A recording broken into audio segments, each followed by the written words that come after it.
नमस्कार, आप सभी का स्वागत है हमारे खास कार्यक्रम में। मैं हूं आपके साथ कीर्ति बिंदल। धनतेरस का त्योहार इस बार बेहद शुभ संयोग लेकर के आ रहा है। धनतेरस दिवाली से 2 दिन पहले मनाई जाती है। इसे धन त्रयोदशी भी कहते हैं। धनतेरस पर देवताओं के वैद्य माने जाने वाले भगवान धन्वंतरी की पूजा करते हैं और प्रदोष काल में यम के नाम दीप दान किया जाता है। हिंदू धर्म में धनतेरस पर्व को बहुत ही शुभ माना गया है और मान्यता यह भी है कि इस दिन सोने, चांदी इत्यादि जैसे शुभ धातु को खरीदने से व्यक्ति को बहुत लाभ मिलता है और माता लक्ष्मी प्रसन्न होती है। चलिए जानते हैं धनतेरस का दिन, मुहूर्त और शुभ योग के बारे में। हमारे साथ स्टूडियो में मौजूद हैं ज्योतिषाचार्य अमित पांडे जी। अमित पांडे जी, आपका बहुत बहुत स्वागत है। धन्यवाद। पंडित जी से हम पूछेंगे कि धनतेरस को जिस तरह से धन त्रयोदशी के नाम से भी हम जाना जाता है धनतेरस को, और इस दिन देवताओं के वैद्य धन्वंतरी की जयंती मनाई जाती है और लोग शुभ मुहूर्त में सोना, चांदी या अन्य वस्तुओं की खरीदारी करते हैं जो उनके लिए उन्नतिदायक सिद्ध होती है। तो पंडित जी, हम सबसे पहले आपसे जानना चाहेंगे कि धनतेरस का शुभ मुहूर्त क्या है, किस दिन इस बार धनतेरस मनाई जा रही है? देखिए, इस बार धनतेरस का जो पर्व है, धनतेरस 22 अक्टूबर और 23 अक्टूबर दोनों दिन पड़ रही है। लेकिन बड़ा मतांतर है कि कब मनाया जाए, कब शुभ रहेगा धनतेरस को मनाना। तो जो शास्त्र कहता है कि शास्त्र में प्रदोष व्यापनी धन त्रयोदशी मनाने का जिक्र है। धर्म सिंधु कहता है कि सूर्यास्तनोत्तर त्रिमुहूर्तात्मक प्रदोष व्यापनी त्रयोदशी ग्राह्य, मतलब प्रदोष व्यापनी त्रयोदशी को ग्राह्य करना चाहिए अगर प्रदोष व्यापनी 3 मुहूर्त तक मिल रही है। तो 22 अक्टूबर को चूंकि शाम के 5:45 से लेकर के रात के 8:20 तक यह प्रदोष काल है, परंतु चूंकि दूसरे दिन भी प्रदोष काल में त्रयोदशी की 3 तिथि मिल रही है, प्रदोष काल मिल रहा है। हालांकि वह अपेक्षाकृत बहुत कम समय है, कम समय के लिए जो है यह शुभ मुहूर्त मिल रहा है। लेकिन चूंकि 2 दिन जब मिले तो जिस दिन उदया तिथि में त्रयोदशी होती है वह तिथि ग्राह्य करनी चाहिए। तो चूंकि उदया तिथि में त्रयोदशी तिथि 23 अक्टूबर दिन रविवार को उदया तिथि मिल रही है और शाम को प्रदोष काल भी मिल रहा है। कम मिल रहा है लेकिन मिल रहा है। शाम को 23 अक्टूबर को 5:44 से लेकर के शाम के 6:04 तक, इस समय को आप नोट कर लें। 23 अक्टूबर दिन रविवार शाम को 5:44 से लेकर के 6:04 तक, यह दिल्ली के अनुसार मैं समय बता रहा हूं आपको। और इस समय काल में ही त्रयोदशी का, धनतेरस का पूजन होगा, यम का दीपक निकाला जाएगा और 5 दिन लगातार चलने वाले प्रकाश पर्व का शुभारंभ 23 अक्टूबर को शाम 5:44 से होगा। हालांकि जो लोग व्रत करते हैं वह 23 अक्टूबर को प्रातःकाल से व्रत अपना कर सकते हैं, लेकिन इस बार त्रयोदशी जो मनाई जाएगी वह 23 अक्टूबर दिन रविवार को मनाई जाएगी और सबसे अच्छा मुहूर्त प्रदोष काल का शाम 5:44 से लेकर के 6:04 तक रहने वाला। इसी कालखंड में आप देवताओं का पूजन करेंगे, दीपदान का कार्यक्रम करेंगे। तो चलिए, हमने जान लिया है कि शुभ मुहूर्त क्या है, किस दिन धनतेरस मनाई जाती है, क्योंकि धन के देवता कुबेर और धन्वंतरी देव की पूजा करने का विधान है और इस दिन सोना, चांदी, बर्तन खरीदना बेहद शुभ माना जाता है। मान्यता यह भी है कि धनतेरस के दिन खरीदारी करने से घर में बरकत आती है। और ऐसे में पंडित जी, मेरा अगला सवाल आपसे यह है कि धनतेरस पर पूजा का आखिरकार विधान क्या है? आप हमारे दर्शकों को बताइए कि आसान विधि क्या है। देखिए, धनतेरस के विषय में जो पूजन का कार्य कहा गया है, यह यम पंचक 5 दिन का प्रकाश का पर्व होता है जो धनतेरस से आरंभ होता है। पहला जो पूजन का यह उद्देश्य है, समझिए शुरू होता है कहाँ से? धनतेरस के दिन धन्वंतरी देव का जन्म हुआ। तो प्रथम पूज्य जो इस दिन के अधिष्ठाता देव हैं, जो जिनके लिए धनतेरस मनाई जाती, वह हैं धन के जो देवता हैं। सबसे बड़े धन के जो देवता हैं वो धन्वंतरी है। मैं जब कहता हूं कि सबसे बड़ा धन क्या है, तो स्वास्थ्य धन है। संसार में अगर आपकी सेहत अच्छी नहीं रहने वाली है तो आपके ऊपर महालक्ष्मी कितनी भी कृपा कर दें, गणेश जी कितनी भी कृपा कर दें, संसार के समस्त ऐश्वर्य की वस्तु क्यों ना आपके पास आ जाए, अगर आपकी सेहत ठीक नहीं है तो किसी भी वस्तु का उपभोग आप नहीं कर पाएंगे, किसी भी वस्तु का, अपने भौतिक पदार्थों का आनंद नहीं ले पाएंगे। कितनी भी आपके पास संपत्ति हो जाए, सब आपके लिए व्यर्थ है तब तक जब तक आपकी सेहत अच्छी नहीं है। तो सबसे बड़ा धन जो संसार में माना जाता है वो सेहत मानी जाती है और इसी सेहत को ठीक रखने वाले देव धन्वंतरी देव, जो भगवान श्रीहरि विष्णु के ही स्वरूप हैं। और जब ये समुद्र मंथन में प्रकट हुए थे धन त्रयोदशी के दिन, धनतेरस के दिन इनके हाथ में अमृत कलश था और इसी अमृत कलश से इन्होंने देवताओं को अमर बना दिया। तो वह आयुर्वेद के भी जनक हैं और इसीलिए धन त्रयोदशी के दिन धन्वंतरी भगवान का पूजन करना चाहिए, अपनी अच्छी सेहत की कामना करनी चाहिए। अब दूसरी बात, चूंकि धन का मतलब होता है जितने भी चल अचल संपत्ति हमें दिखाई देती हैं सब धन कही जाती हैं। अब इन धन के देवता हैं यक्षराज कुबेर, जो कि देवताओं के धनाध्यक्ष हैं, वित्त मंत्री हैं। इनका भी पूजन करना चाहिए धन त्रयोदशी के दिन। इसके साथ साथ जो अधिष्ठात्री हैं धन की, चल अचल संपत्तियों की अधिष्ठात्री महादेवी माँ अन्नपूर्णा है, जो सभी संसार के जीवों के भरण पोषण की कारिणी है, जिनकी वजह से संसार के समस्त जीवों को भोजन प्राप्त होता है, माँ अन्नपूर्णा, उनका भी पूजन इसी धन त्रयोदशी के दिन विशेष रूप से करना चाहिए। खास करके जो प्रचलन में है तो सबसे पहले कुबेर का पूजन करना चाहिए और कुबेर के पूजन के लिए कुबेर यंत्र का निर्माण करना चाहिए, उनसे अपने कल्याण के लिए प्रार्थना करना चाहिए और इसके साथ साथ यम का दीपक भी निकालना चाहिए। आज से ही 5 दीपक आप ले लें, क्योंकि यम जो है मृत्यु के देवता हैं, तो मृत्यु के भय से मुक्त होने के लिए, बीमारियों से मुक्ति होने के लिए और यमदंड यमपात से मुक्ति के लिए 5 दीपक यम के निमित्त जरूर निकालने चाहिए और एक अखंड दीपक जरूर जलाना चाहिए, जो रात्रि पर्यंत वह दीपक आपके पूजन कक्ष में जलता रहे।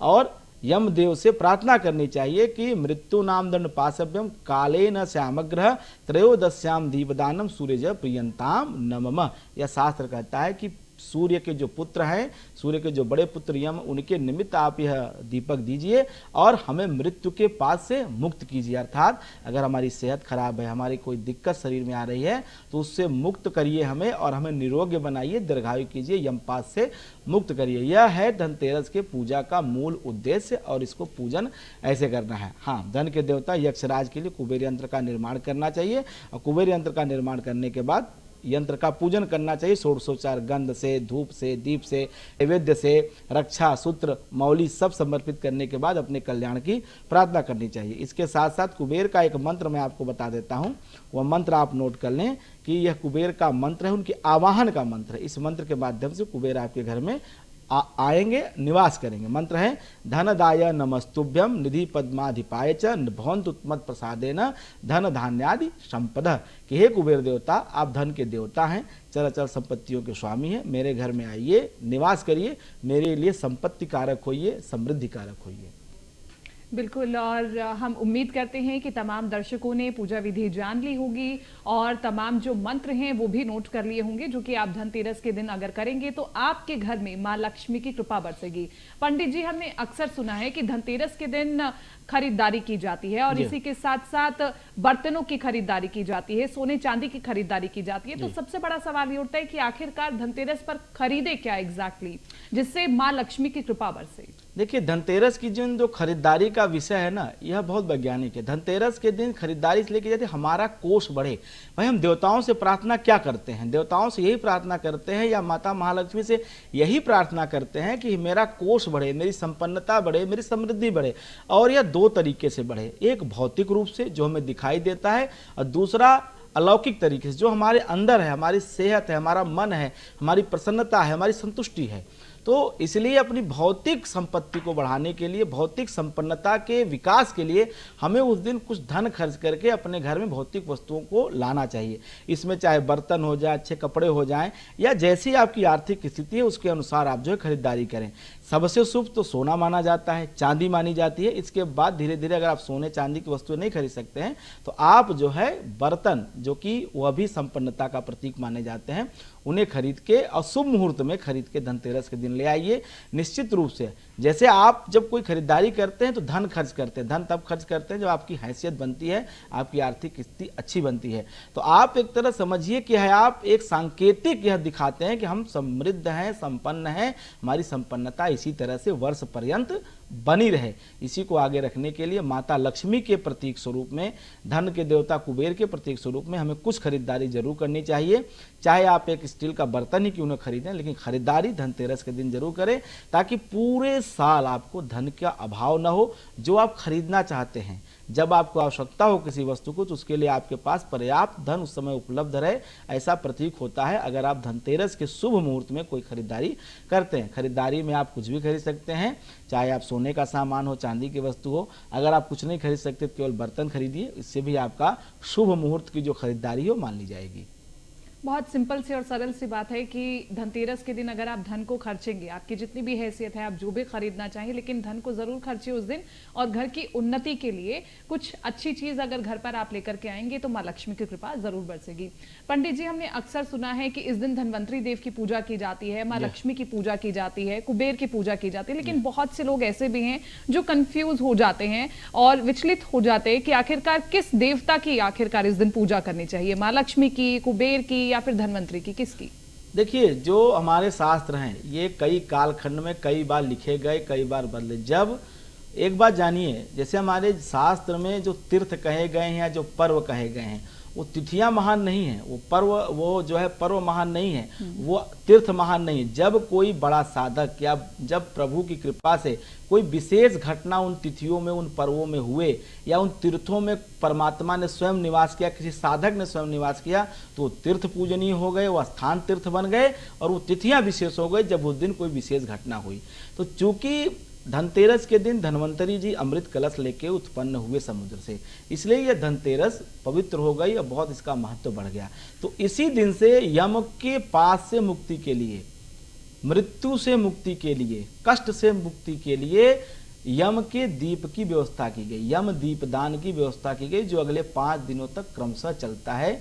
जो प्रारंभ होता है धनतेरस से, नरक चतुर्दशी दूसरे दिन, तीसरा दिन होता है दीपावली का, जो महालक्ष्मी का भी प्राकट्य उत्सव मनाया जाता है। उसके बाद अन्नकूट और गोवर्धन पूजन और भैया दूज। मतलब यह 5 दिन जो है, कहीं न कहीं अगर आप देखेंगे तो पांचों दिन का संबंध सिर्फ 2 लोगों से है। एक जो मृत्यु की देवता यम है, दूसरा माता महालक्ष्मी से। पांचों दिन जो है इनकी कहीं न कहीं संबंध बनता है। चाहे भैया दूज के दिन यम देवता यमुना में स्नान करते हैं, अपनी बहन यमुना से मिलने आते हैं, और चाहे यह धनतेरस का दिन हो जिस दिन जो है यम का दीपदान किया जाता है मृत्युपात से मुक्ति के लिए, चाहे चौथा दिन जो दूसरा दिन होता है नरक चतुर्दशी का, वह आप देखें कहीं न कहीं संबंध है। तो जो धनतेरस में पूजन का विधान है, जो हमारा शास्त्र कहता है, वह बात आपसे कहता हूँ। आप इस दिन कुछ करें न करें, 5 दीपक यम के नाम से जरूर निकालें। यह प्राथमिक कार्य है, प्रत्येक सनातन धर्मावलंबी को यह कार्य जरूर करना चाहिए। यह मुख्य कार्य है, यह आवश्यक कार्य है, इससे आप नहीं बच सकते। इस दिन दीपदान जरूर करना चाहिए। हालांकि पूरे कार्तिक महीने में दीपदान किया जाता है, आप पूरे कार्तिक महीने नहीं कर सकते हैं, कुछ खास तिथियों पे जरूर करना चाहिए। उन विशेष तिथियों में एक तिथि है धन त्रयोदशी, धनतेरस। इस दिन आपको दीपदान जरूर करना चाहिए। इसके अतिरिक्त दीपावली के दिन, अब उसके बाद जब एकादशी आती है, जिस दिन भगवान त्रिहरि विष्णु शयन का त्याग करते, उस दिन इन 3 तिथियों में दीपक जरूर जलाना चाहिए, दीपदान जरूर करना चाहिए, क्योंकि बिना दीपदान के ये पर्व नहीं मान्य होते हैं। पर्व की महत्ता दीपक से है। जब आप दीपक जलाएंगे, जिस तरह से तिमिर का नाश होगा, अंधकार का नाश होगा, उसी तरह से आपके जीवन में रोग का, शोक का, कष्ट का, पीड़ा का, जिस भी तरह का अगर कोई आपके जीवन में अंधकार है, जैसे वह दीपक जलेगा, जितना देर तक वह दीपक जलेगा, उसी तरह से आपके जीवन से भी ये तमाम कष्टों के अंधकार दूर होंगे। चाहे मन का विकार हो, चाहे शरीर का विकार हो, चाहे जीवन के किसी भी क्षेत्र का कोई विकार हो, वह दूर होगा। यम का दीपक जरूर जलाना चाहिए। इसके अतिरिक्त धन के देवता कुबेर और माता अन्नपूर्णा का पूजन करना चाहिए। चलिए, तो अब पंडित जी आपने हमें बताया कि दिए जलाने का क्या महत्व होता है, क्योंकि दिए जलाने से अक्षय पुण्य की प्राप्ति होती है। साथ ही कुबेर यंत्र, श्री यंत्र, झाड़ू और धनिये के बीज खरीदना सुख समृद्धि का प्रतीक माना जाता है। लेकिन इसी के साथ साथ दर्शक ये भी जानना चाहते हैं कि धनतेरस के दिन पूजा का वो कौन सा विशेष मंत्र है जिससे माँ लक्ष्मी की कृपा बरसती है। देखिए, महालक्ष्मी के प्रसन्नार्थ शास्त्र में कई विधान कहे गए हैं। बार बार अनेक समय में अलग अलग मंत्रों की व्यवस्था दी गई है, लेकिन जो सर्व समाज के लिए सुलभ है, सरल है, सहज, वह मंत्र आपसे कहता हूँ। देखिए, सबसे बड़ी बात है कि आपको लक्ष्मी की कृपा चाहिए, लेकिन लक्ष्मी 8 प्रकार की लक्ष्मी कही गई है, अष्टलक्ष्मी का, लेकिन आपको जिसकी बात है वह द्रव्य लक्ष्मी, धन की लक्ष्मी की आपकी आवश्यकता है। तो धन लक्ष्मी की प्राप्ति के लिए, द्रव्य लक्ष्मी की प्राप्ति के लिए इन 5 दिनों तक लगातार धनतेरस से लेकर के भैया दूज तक एक तो देसी घी का या तिल के तेल का अखंड दीपक जलाना चाहिए। इसके अतिरिक्त जो माता महालक्ष्मी को अत्यंत प्रिय है श्री सूक्त, यह 16 मंत्रों का एक सूक्त की रचना है जो ऋग्वेद में उपलब्ध है। ऋग्वेद की ऋचाएं हैं, 16 मंत्र है। पहला मंत्र है हरि ओम हिरण्यवर्णाम हरणिम सुवर्ण रजतस्रजाम चंद्राम हिरण्यमयीम लक्ष्मीम जात वेदोम आवह, यह प्रथम मंत्र है। और आखिरी मंत्र 16वां मंत्र है यह शुचि प्रयतो भूत्वा जो यादा जमन्वहम सूक्तम पंचदशर्चम च श्री कामः शततम जपेत। यह 16 मंत्र हैं। इन 16 मंत्रों के माध्यम से माता लक्ष्मी के आवाहन से लेकर के षोडशोपचार पूजन करने के मंत्र हैं। इस 16 मंत्रों का पाठ अगर 16 बार आप लगातार 5 दिन करिए तो माता लक्ष्मी की कृपा बरसती है। इसके अतिरिक्त शंकराचार्य जी द्वारा रचित कनकधारा स्तोत्र का भी पाठ करना चाहिए धनतेरस और दीपावली की रात में, क्योंकि इसी कनकधारा स्तोत्र के माध्यम से आदि गुरु शंकराचार्य जी ने धन की वर्षा, सोने की वर्षा कराई थी। सुवर्ण वर्षा होती है कनकधारा के पाठ से। अंगम हरे पुलक भूषण मात्रयंतिम भृंगांगनेव मुकुलाम भरणिम तमालम अंगे कृता खिल भूतिर पांगलीला मांगल्य दात मम मंगल देवताया, यहाँ से शुरू होता है। और इस के पाठ से निश्चित रूप से आपके जीवन में धन धान्य की वर्षा होगी, माता लक्ष्मी की कृपा बनेगी। यह दोनों पाठ जरूर करने चाहिए धन की चाह रखने वाले, जीवन को समृद्धि की चाह रखने वाले, सुखी जीवन की कामना रखने वाले समस्त व्यक्तियों को। पंडित जी, आपने तमाम उपाय हमारे दर्शकों को बताए, कौन से मंत्र हैं, कैसे दीप दान करना चाहिए, क्या पूजा विधि है। लेकिन कई बार ऐसे होता है कि बहुत से लोग ये सब कुछ कर भी लेते हैं, फिर भी कुछ ग्रहों की वजह से उन पर कृपा नहीं बरसती है। तो धनतेरस के दिन कैसे बरसेगी इष्ट की कृपा? देखिए, ये तो मैंने सबके लिए बताया कि सर्व उपाय सब लोग कर सकते हैं जो गृहस्थ जीवन में है, लेकिन कुछ ऐसे भी हमारे दर्शक होंगे जिनके इष्ट अलग अलग होंगे। कोई कृष्ण को मानता है, कोई दुर्गा को मानता है, कोई गणेश जी की पूजा करता है, तो कोई राम को मानता है। सबके इष्ट अलग अलग हो सकते हैं, लेकिन शक्ति एक है, परमात्मा एक है, पहले ये समझे। लेकिन जो लोग अपने इष्ट की सिद्धि चाहते हैं, ये चाहते हैं कि उनका इष्ट भी उनसे उतना ही प्रेम करे जितना वो अपने इष्ट को चाहते हैं। इसके लिए ये 5 रातें बहुत महत्व की हो जाती हैं, खास करके धनतेरस की रात। तो जो कि धनतेरस की रात में आप मध्य रात्रि समय तक, मतलब प्रदोष से लेकर के और मध्य रात्रि के बीच में जो 6-7 घंटे का समय होता है, अपने इष्ट के निमित्त आप ये 5-6 घंटे समर्पित कर दीजिए। क्या करना है आपको कि अपने इष्ट को बढ़िया सुंदर आसन दीजिए। एक चौकी पे आप अष्टदल कमल का निर्माण करिए। अगर आप अपने इष्ट की मूर्ति बनाना चाहते हैं तो मूर्ति या उसका चित्र रख करके उसके विशेष मंत्रों का पूरी रात जप करें। 5 चीजें होती हैं इष्ट को प्रसन्न करने के लिए। पहला होता है नाम का जप, दूसरा होता है स्तोत्र का पाठ, तीसरा होता है हृदय, उसके बाद अर्चन, मतलब सहस्र नाम से आप उनका अर्चन करिए, 5वां होता है आहुति। इन 5 कर्मों को इन 6 घंटों में करके आप इष्ट की कृपा प्राप्त कर सकते हैं। खास करके अगर नाम का जप किया जाए, उनके मंत्रों का जप किया जाए, विशेष पर्वों पे जब विशेष सिद्धि देने वाली रात होती हैं, या जब सूर्य ग्रहण या चंद्र ग्रहण जब होता है, उन समय में अगर विशिष्ट मंत्रों का जप किया जाए तो इष्ट की कृपा सद्य मिलती है, क्योंकि उस समय अंतरिक्ष की भौतिक स्थिति ऐसी होती है, यह प्रकृति आपके अनुकूल हो जाती है, प्रकृति सहायक हो जाती है। और जब प्रकृति सहायक हो जाती है तो कोई भी काम आपको करने में दिक्कत नहीं होती है। प्रकृति सहायक होने पर लक्ष्य शीघ्रता से प्राप्त हो जाते हैं। बिल्कुल, लेकिन पंडित जी इसी के साथ साथ ये सभी बहुत बेहतर तरीके से जानते हैं कि सभी की जिंदगी एक रफ्तार के साथ दौड़ रही है और किसी के पास ज्यादा वक्त नहीं है। तो बहुत से लोग ऐसे भी हैं जो जानना चाहते हैं कि कम समय में कुछ ऐसे अचूक उपाय जिससे धनतेरस के मौके पर मिल जाए समृद्धि। देखिए, कुछ उपाय आपको बता देता हूं जो सरल, जिसे आप उपाय का टोटके के रूप में आप कर सकते हैं। इसमें सबसे प्रथम है कि धनतेरस की रात में देसी घी का एक दीपक अपने ईशान कोण के कमरे में जलाएं और थोड़ा सा उस देसी घी में आप रोली का, लाल रंग की रोली होती है, रोली कुमकुम का प्रयोग करें और नीचे जो है आप उस पर 2 त्रिकोण विपरीत साइड के बनाएं, एक ऊपर एक नीचे की तरफ, और उस पर जो है रंग लिख करके आप दीपक जला के रख दें अपने ईशान कोण के कमरे में। और ध्यान रखें कि पूरी रात वह दीपक बुझने न पाए, पूरी रात धनतेरस की वह दीपक जलता रहे। यह दीपक के बारे में कहा जाता है कि शुभम करोति कल्याणम, मतलब आपके जीवन में कल्याण करेगा, शुभ करेगा। आरोग्य सुख संपदाम, आरोग्यता देगा, सुख देगा, संपत्ति देगा और जीवन के समस्त कष्ट और पीड़ाओं से मुक्ति देगा। दीपक यमराज का प्रतीक माना जाता है, यम धर्म का स्वरूप माना जाता है दीपक।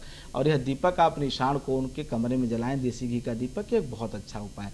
इसके अतिरिक्त आप इस दिन संभव हो सके तो धनतेरस वाले दिन माता लक्ष्मी के पास आप एक लाल कपड़े में 5 चीज़ें जो कही जाती हैं शुभ की प्रतीक, जिसमें दुर्वा है, चावल है, हल्दी है, इसके अतिरिक्त कुछ द्रव्य अर्थात पैसे के स्वरूप में लाल कपड़े में बांध करके, लाल फूल के साथ आप इसको गांठ बांध करके महालक्ष्मी के श्री चरणों में या कुबेर यंत्र के पास रखें और पूरे 5 दिन इसको ऐसे ही पड़े रहने दें। जब दीपावली बीत जाए, गोवर्धन पूजा और भैया दूज के बाद आप इसको निकाल के अपनी तिजोरी या अपने दुकान में जहां गल्ला बनाते हैं वहां रखें। निश्चित रूप से आपके ऊपर महालक्ष्मी कृपा होगी। ये बेहद सरल, आसान, अचूक उपाय हैं जो इसको करके आप जीवन में समृद्धि प्राप्त कर सकते हैं। पंडित जी, बहुत बहुत शुक्रिया आपका, धन्यवाद आपका, हमें वक्त देने के लिए।